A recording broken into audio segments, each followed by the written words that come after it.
Ukraine has launched one of its largest drone attacks on Russia since the war began. Russia's defense ministry says more than 550 Ukrainian drones were shot down overnight. Multiple locations were hit in and around Moscow. At least 3 people were killed as drones hit residential areas. Videos posted on social media show drones hitting residential buildings and industrial facilities. Moscow's airport suspended hundreds of flights following the attacks, although they have now mostly resumed. And in Ukraine, Russian drone strikes have targeted the Dnipro region. The attacks injured at least 8 people. 3 others were injured in strikes in the Sumy region. Cars, houses and other civilian sites were hit. Yulia Shapovalova joins us now live in Moscow. Yulia, this action taking place quite close to where you are, obviously a very dense civilian area. Can you tell us more about the events that unfolded last night?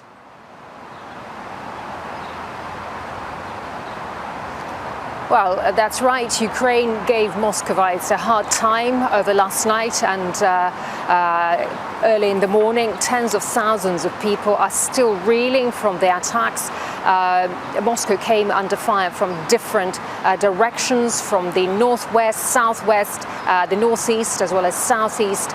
The work of air defenses was heard in many residential areas. There were sounds of cannons and then loud explosions when the drones were hit and destroyed. People couldn't sleep. Many were and are still terrified. So if we talk about Moscow, as you say, more than 130 drones were destroyed. These are the figures that we have here. And in and around Moscow, 3 people have been killed. From 12 to 16 people, there are conflicting reports, have been injured. In Moscow, the drones were targeting the Kapotnya oil refinery. Several people were injured there too. In the Putilova district, a drone hit a building and 8 apartments were damaged.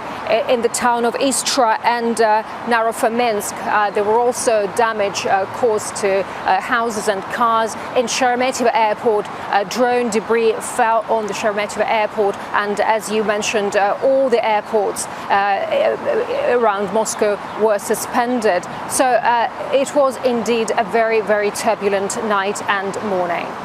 One can imagine. Yulia, has there been any response from the Kremlin?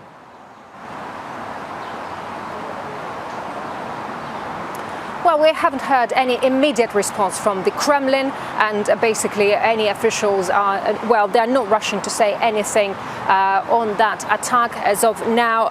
We've heard from the defense ministry information. Okay, my producer is sharing some information with me. Okay, we just heard from the Foreign Ministry spokeswoman Maria Zakharova. She basically called the massive attack on Moscow and on Russia last night a terrorist act.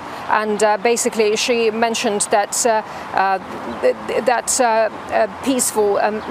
peaceful civilians were actually targeted. So, according to the Russian Ministry of Defense, more than 1,000 drones were hit and intercepted, not just in Moscow, but throughout Russia, as well as 6 marine drones and a HIMARS rocket, as well as a Flamingo, Ukrainian Flamingo missile. So, as I said, it was a very turbulent night. But actually, talking about authorities, they are not rushing to comment on the situation. And basically, when people ask them what's going on, these people can get fined, or if people go and protest against this war, they can be thrown to jail, as you know. And it's quite interesting. Just days ago, and we were reporting about that earlier, Moscow authorities imposed a ban on, which concerns all the journalists as well as emergency workers, that we can't post photos or videos of any drone attacks and consequences of drone attacks, and we can't report anything apart from the official information given to us from authorities. So basically, we can quote only what is given to us from the authorities. Yulia Shapovalova joining us with the latest from Moscow. Thank you.